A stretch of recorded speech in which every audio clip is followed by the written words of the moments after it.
My name is Victor Salama. I'm the executive director here at Greater Newark Enterprises Corporation. I'm pleased to be with you today, and we have a really special guest with us, Tom Loucopolos, who is VP and Commercial Banking Relationship Manager over at TD Bank. So TD Bank has been a great partner to GNEC over the last number of years, and we have had the pleasure and the privilege of accessing some of the education that TD Bank has been able to offer us, which is wonderful. And for GNEC, one of the challenges that we see many, many times is prospective clients come to us, and when we ask them a couple of questions around sort of their business idea or where they are, and we ask them, well, what's your market and what's your, who's your target client? Many, many times they will say, well, everyone's our client, or everything is our market. Everyone is in our market. And that's one of the most frustrating answers that we can get, because it really means that the prospective entrepreneur, the prospective business owner hasn't really done enough, analysis and enough understanding of the market that they are able to really narrow who their target client and what their market is. So I'll leave it to Tom to reintroduce himself and to take over the presentation. We'll hop back on afterwards, as GNEC will tell you a couple more exciting things that are happening throughout the summer months and early fall, and then we'll go from there. So Tom, take it away, please. Thank you, Victor. So again, Tom Loucopolos with TD and Commercial Banking Relationship Manager. What I want to point out in that is that's a holistic role when I'm working with a business client. So that's not just giving out a loan to a bank. It's really working with our more sophisticated business customers and helping them with the entire cash flow cycle. And so what you'll see is that sometimes you don't need to borrow money if you're able to get paid sooner by your customers, or you can hold on to your money a little bit later before you send it out to your vendors. So that's a quick, easy way of improving cash flow, is making sure that you're using all the sophisticated products available to you from a bank. And that's what our sophisticated customers utilize and really help them grow. So today we're going to be covering how to conduct a market analysis. We'll cover a few things in this workshop. It's intended for business owners who want to learn how to conduct a market analysis to either start or grow your business. And as we go through this workshop, feel free to participate and ask me any questions. You can feel free to interrupt. I can go into more detail about certain things as you may be curious. All right. So yeah, we're going to understand what a market analysis is for the business. We're going to identify your target audience and the products and service needs for that target audience. Understand your company's position and market share as compared to other businesses in your marketplace, really. And then research your competitors, understand how their success or failure impacts your products or services. So a market analysis is an in-depth assessment of the potential target market, the competition, and the need for your product or service, and provides a realistic and honest assessment of the viability of your business. Just don't be afraid of the results. You may learn that your business will work if you reassess your target audience or adjust the price points on a product, or you may learn that the market is already saturated. However, if you develop a competitive advantage, you can take market share away from your competitors and become a player. So regardless of your findings, a market analysis provides you with the critical information and data necessary to successfully start and grow your business. So the first step to begin the process is to identify your market and to determine if there's a need or desire for your product or service. So let's begin by creating a customer profile of your target audience. If you're targeting consumers, determine, for example, the age, the gender, the income level of your audience, or if you are targeting businesses, determine the company's size, their industry, number of employees, and who makes the purchasing decision within the company.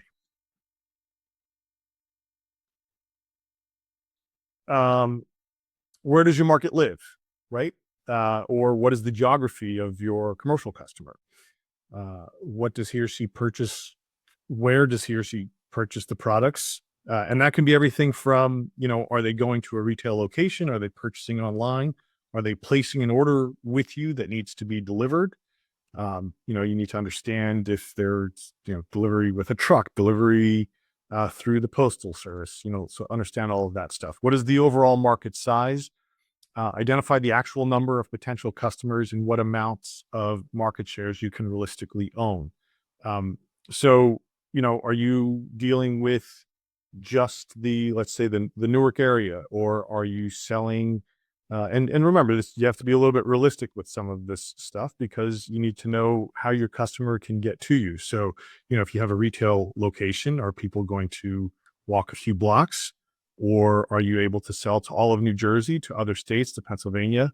And how's your product going to be delivered there? So you need to understand the total size of that market, or other aspects of it can be the size of the market in terms of just overall purchasing of whatever the widget is that you have, or the service is that you happen to be selling. How fast is the market growing? Is it a new niche? Is it something that's been stable? Uh, you know, are you selling a new beverage? Right? We've seen that before, where if you're coming out and you're selling water, I mean, how much larger can the water market go versus selling a niche energy drink, and how quickly that energy niche can take over. So, and also you'll look at, is it a geographic area that you're targeting or expanding? So you need to think about all of those questions. Okay. So what factors are most important to buyers when purchasing a comparable product or service? So a few more important questions here. You need to really understand, is it, let's stick with the beverage analysis again. Is it flavor that's most important? Is it health benefits that's most important, right? That'll help you come up with your competitive advantage. What are the current buyers paying for comparable products or services? Is it $2 for a bottle of water? $5 for an energy drink? Where would you fit into all of that stuff? So you really need to figure out that. What is the buying cycle, and how often does the market buy a product or service? If you're selling a healthcare drink, right, that only needs to be taken once a month, should you raise the price for that because it's only purchased once a month? Or if it's something that is going to be purchased multiple times in the course of a day, maybe you lower the price and encourage that volume. So you need to think about all that stuff. So what factors influence your customer to buy? I'm just trying to think of maybe some commercial service, but again, sticking with the beverage analysis, again, is it that they're thirsty, or is it that they're looking for a pick-me-up? So again, you need to really consider that. And is the market clearly identifiable and reachable? So, again,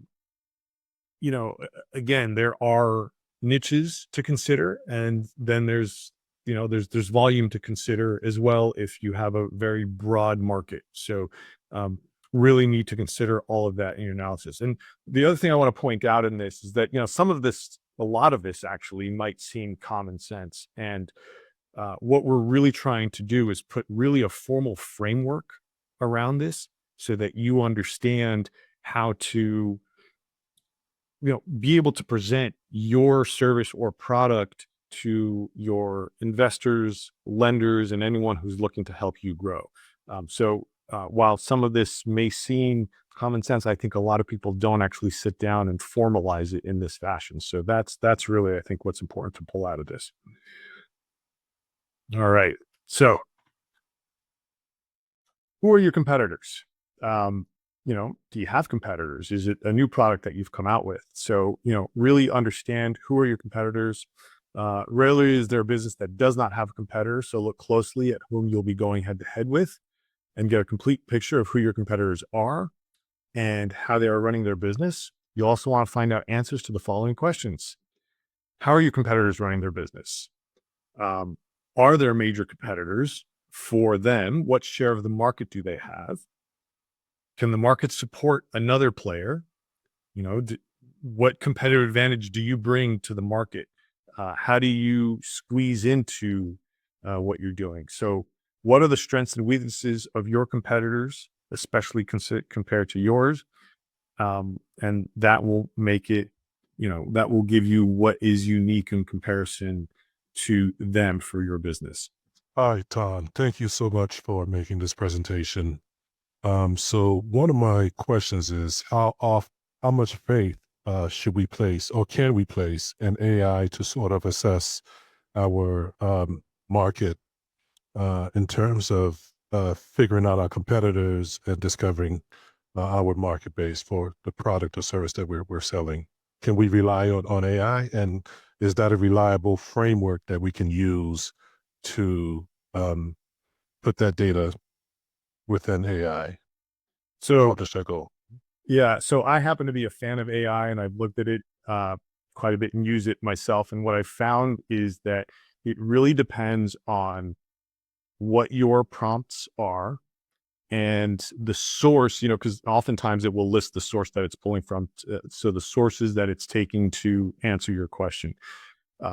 So I think, my answer really depends, right, on what AI is showing as the source. And I think you, as the entrepreneur going into that marketplace, having done some other research, I think you can understand what the answer is that AI is giving you, and help determine its credibility from that. I think it's really important to maybe use AI as kind of a starting point. I think that's the way a lot of people are using it now, a starting point, and then do your own due diligence beyond that. And later on in this presentation, we're going to discuss some other ways of getting that information. Everything from purely just calling up one of your typical potential customers and asking them questions, right? Might give you a lot of those answers to help you determine what you're getting from, if what you're getting from AI makes sense or not. But I would use AI right now as a starting point. Just the same way that if you're talking to any person in the industry, you want to, I often say trust but verify, right? And I think that's good advice. No, thank you so much for that question. I appreciate it. All right. So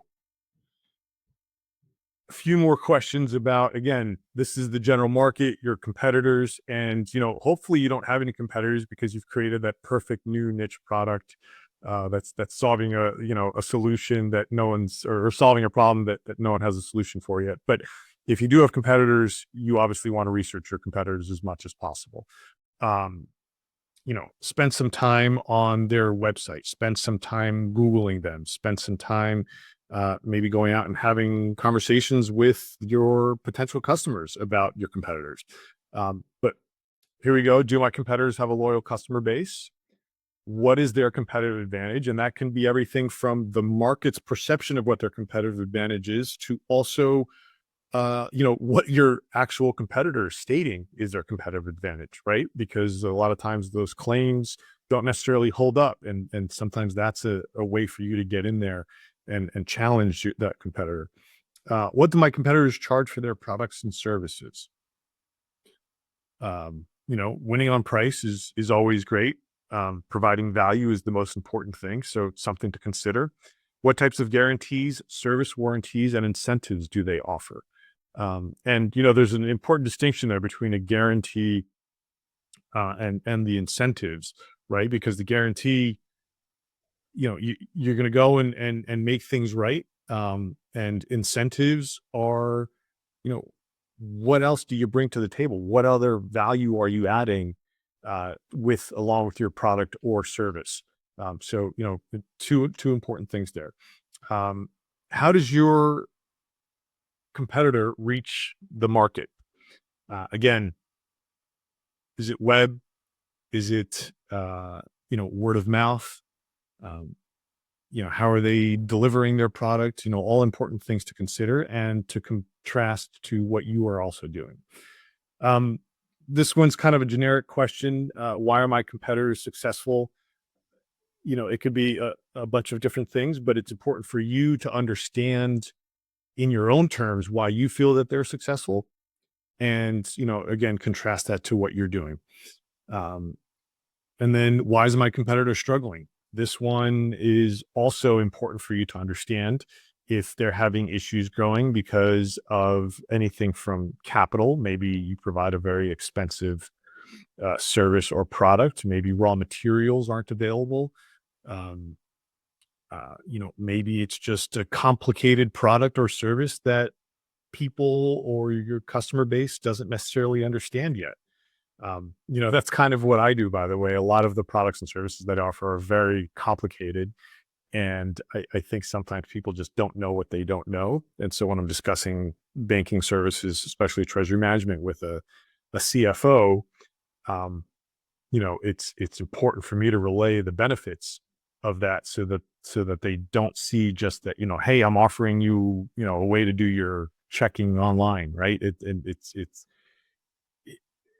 the reason they need to understand that they want to do something like that is that it helps prevent fraud or that their payment moves faster, right? So it's important to distinguish benefits versus features. Anyway, little aside to why your competitor is struggling. Who are your closest competitors? And what are their product, services, offerings? Where are they located, if appropriate? So all important considerations as you're doing your market analysis.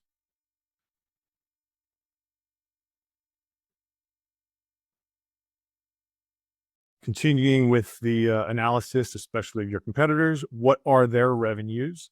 Now, it's sometimes difficult to get the revenue information.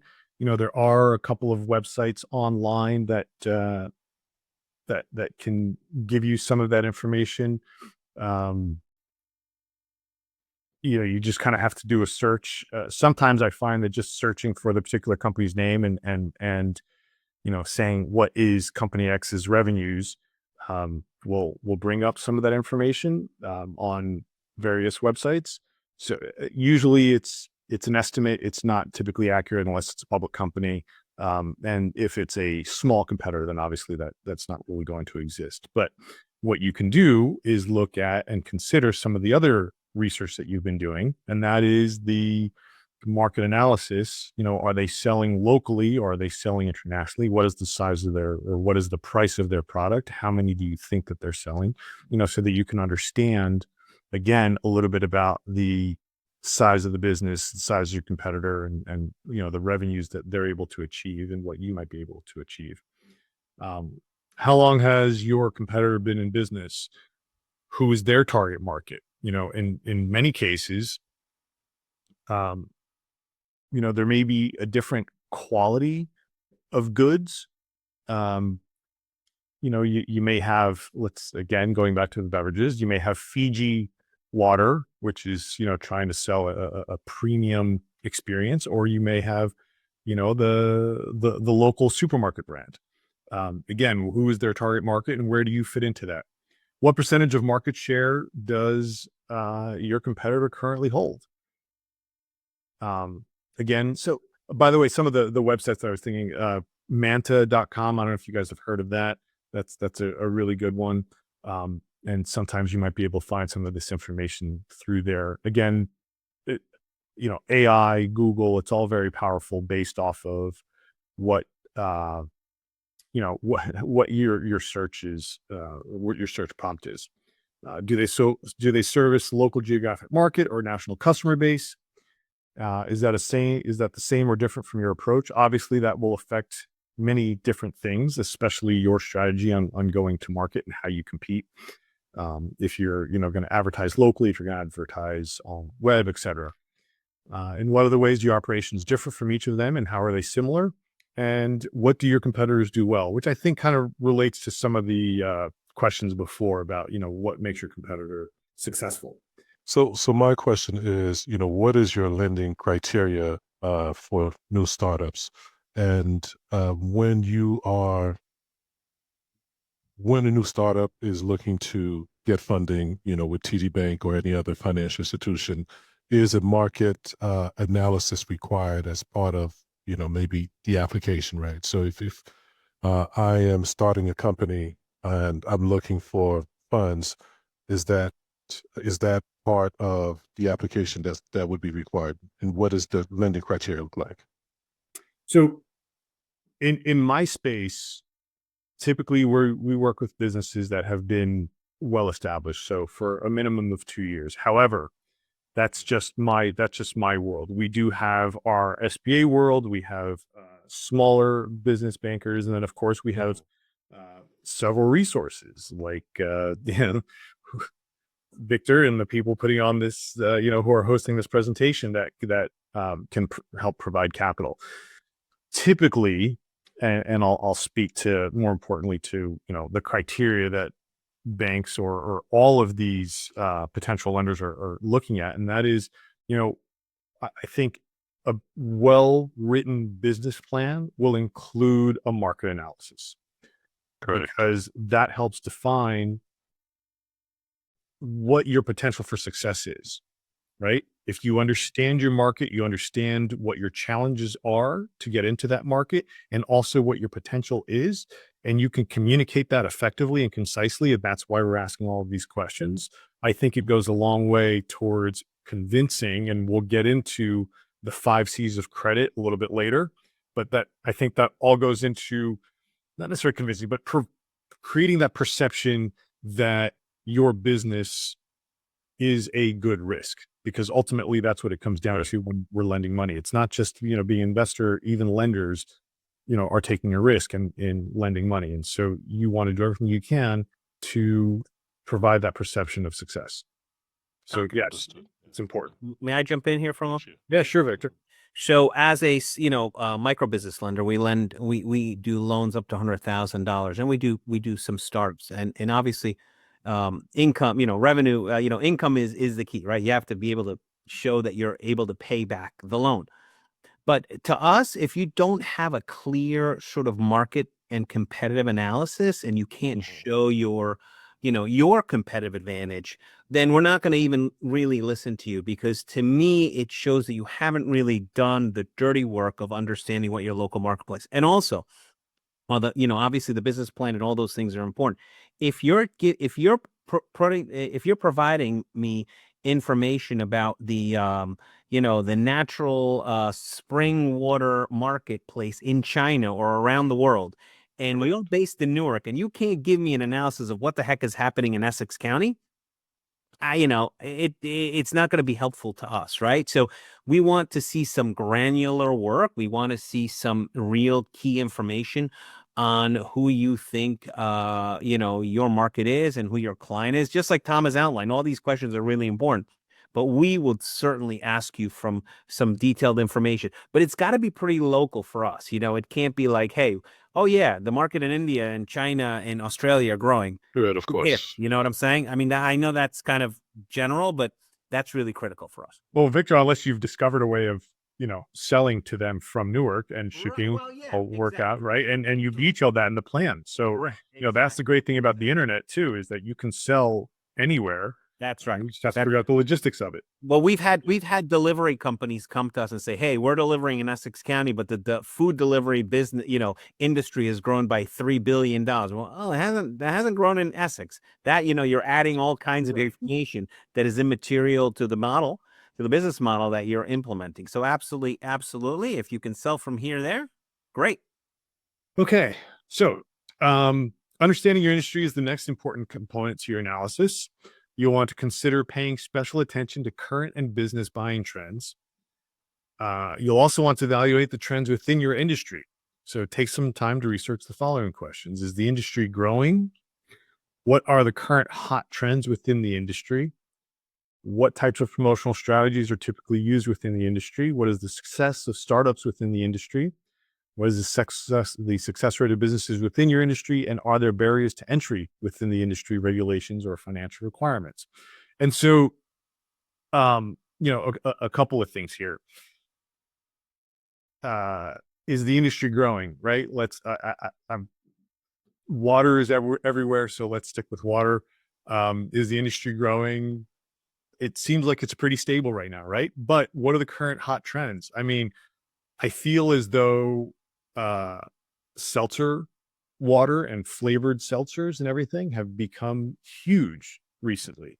And every time I walk into the supermarket, I see a bunch of different products in there, new flavors, new spins on it, right? So it's growing. And it's important for you to understand within your industry what is changing.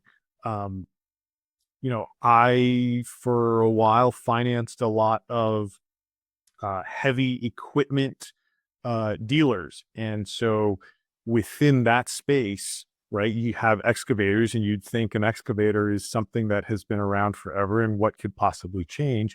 And then all of a sudden, someone came out with GPS that could be added to the excavator, which could make the digging be completely GPS guided so that you would have a perfectly square hole. You could dig the bottom of that hole perfectly level instead of relying on the manual human input in order to dig that hole. So suddenly that became hot and started pushing a bunch of new excavators to be sold. So it's always important to realize what kind of technology is going to have an effect on your industry, what little features or gadgets can be added, whether it's flavor to water or the GPS to the excavator. And the last one, barriers to entry, by the way, is a huge consideration, Philippe, in lending, actually. So many times, if there's a regulation or something that's barring competition from entering your market, right, that sometimes gives us a little bit more, and I say us, meaning bankers, and in particular my underwriters, a little bit more confidence that your business is going to be successful because, one, you're showing that you understand what those regulations or requirements are within your industry. And two, we know that it's so difficult for somebody else to enter that industry that you're not going to have a lot of competition, and you're going to be able to grow and even make mistakes if you have within your world, and not worry about someone else coming in and gobbling up your market share. So barriers to entry are both uh, you know a, a, an issue sometimes, or sometimes a huge advantage if you've been able to figure them out. So once you feel certain that your business idea has a good chance of success, consider going one step further to make sure the market will be receptive to your product or service. Remember, if you're investing your own money or someone else's money into your venture, you'll want to protect your investment by making sure that you've done all of your homework. Talking directly with your customers through personal interviews, surveys, and focus groups is the best way to measure your venture's feasibility and ultimately success. Asking the right people the right questions is key to gathering the data you need to make solid business decisions. You want to find a sampling of the types of people who will be purchasing your products or services, and it's best to sample as many people as possible. Take the time to honestly analyze your findings. Don't be afraid to make some changes in your strategy if that's what your research is telling you to do. Also, consider conducting market research and analysis anytime you launch a new product or service while your business grows. If your idea or business has been validated, congratulations. If you found some holes in your idea, don't give up. Tweak your plan and come up with a solution. It's what being an entrepreneur is all about. Again, let's go to researching your market a little bit, right? Talk to your customers, talk to prospects, listen to their feedback. If you're completely new to the market, I think that's the time when you need to consider being able to make cold calls, right? And just feel free to ask questions when you do. Talk to your first customers, ask them, why did they buy from you? What is it that they liked? Was it purely impulsive? Was it price? Was it some competitive advantage that they saw, right? It's really important, I think, to be out there in the marketplace, talking to people about your product and really gauging what kind of feedback you're getting. And take it to heart, right? Understand that your perspective because you're passionate about your product or service is sometimes clouded, and what you're going to get is unvarnished from your customers and prospects, and it's really important to listen to that and move forward with that.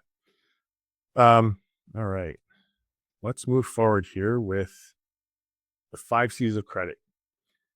So this is very simplified, and I've been in the industry for a while. So when I first started, they only had 3 C's, and then they've added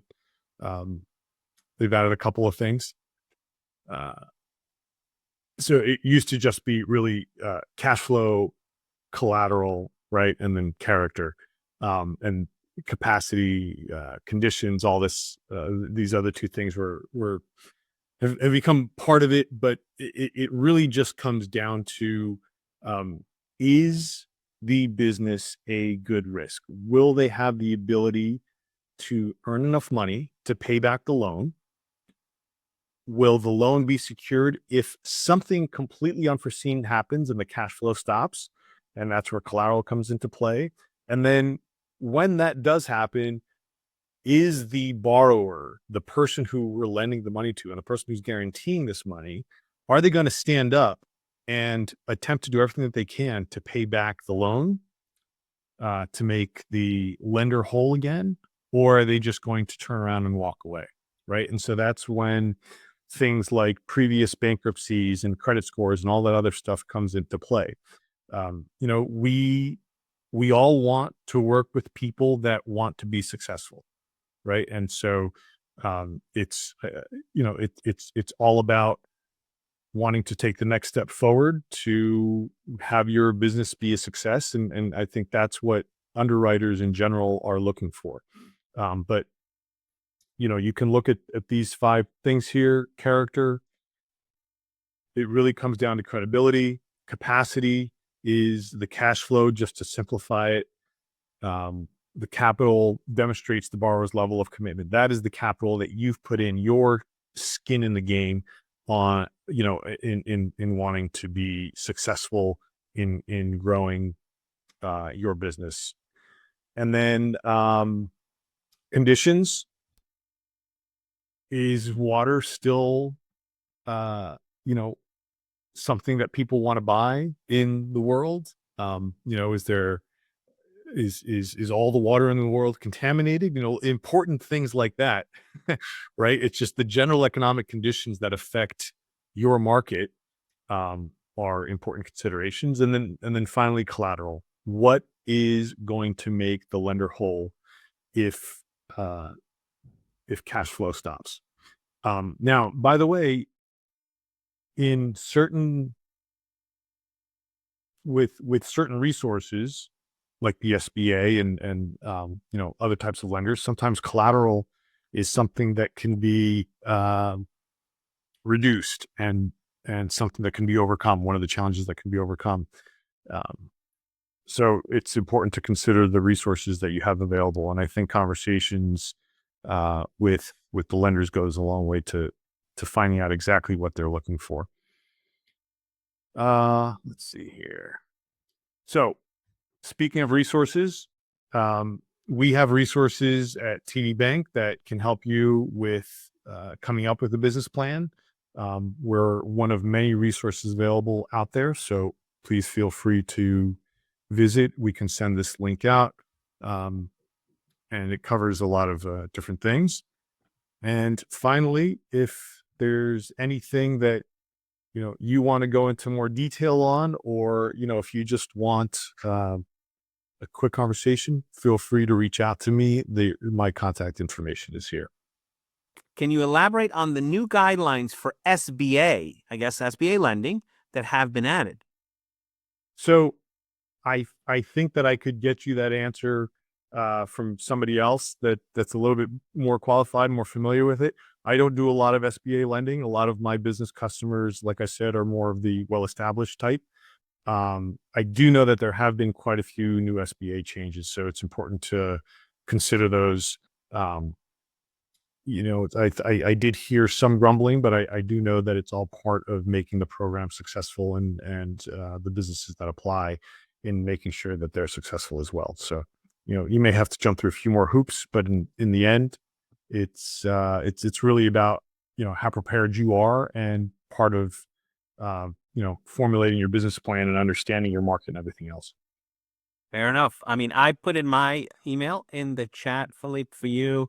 You can cut and then email me, and I will put you in contact with the local SBA office here as well, right? So there's one right here in Newark that we can introduce you to Lindsay Kirkpatrick, who runs that office, and maybe she'll be able to answer that question probably better than all of us on this call, since she works for SBA and she does a lot of that work. Tom, I wanted to ask you a question. So, I know a lot of businesses, after they launch, they want to put their head down and, really focus on what they're doing. But what is your advice to those types of businesses around sort of continued competitive analysis, right?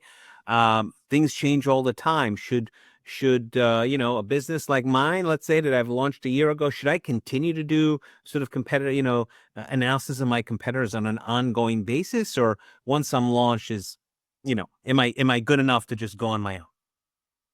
Well, if as we discussed at the beginning here, if you found that perfect product and that perfect niche, that's figuring out the perfect solution, then yeah, by all means, just sit on your laurels. But no, I think it's incumbent on every single business and every single business owner to constantly evaluate the market and really see if there's two things. One, a challenge to your market. Do you have a new rising competitor, or if there's an opportunity for you to adapt into, whether it's a new product, feature, or service that will enhance what you're providing to your customers, and maybe even increase your market share. So yeah, absolutely. I think it's just like, we do every day in life, right? Always be learning, always be analyzing, always be learning about your market. Certainly. Great. Thank you. Wonderful. Well, this was, really comprehensive presentation. We're gonna, as you've given us permission to do so, we'll share this presentation with folks who have registered and who've attended. So that's great. I think that our plan is probably sometime in the early fall, do another presentation, another educational presentation through TD Bank around the different topic. We'll send out sort of survey to see what's out there and what are some of the hot topics that people are challenged with and need guidance on. From GNEC's perspective, and Tom, thank you for sharing your email and also the continuing educational products that you have. From a GNEC perspective, check us out on www.gnec.org. We do have, I'll just announce our next webinar that's coming out July 23rd. At noon. It's again lunch and learn, and this one's a different one. It's about retirement plans for small business owners, right? And small businesses. I think it's a critical piece as we all work to build equity, long-term equity into businesses. We'll have one of our big anchor institution here in Newark called Prudential. We all know them. They've just they're celebrating their 150th year in existence, and they're going to be sharing with us some valuable tools that they have for building long-term, personal and business wealth through retirement plans. So that's, I think, something that's well worth checking out. Again, July 23rd at noon. Go to www.gnec.org and sign up for our newsletters and all that, and follow us on social media, and of course follow TD Bank as well. And I always like to be connected through LinkedIn, so look for me, or hopefully look for Tom as well, and we can, everyone can be resources for you. So other than that, I think we'll wrap it up. Tom, any last words? No, just good luck in all of your ventures. You get back what you put into it. So, work hard at it.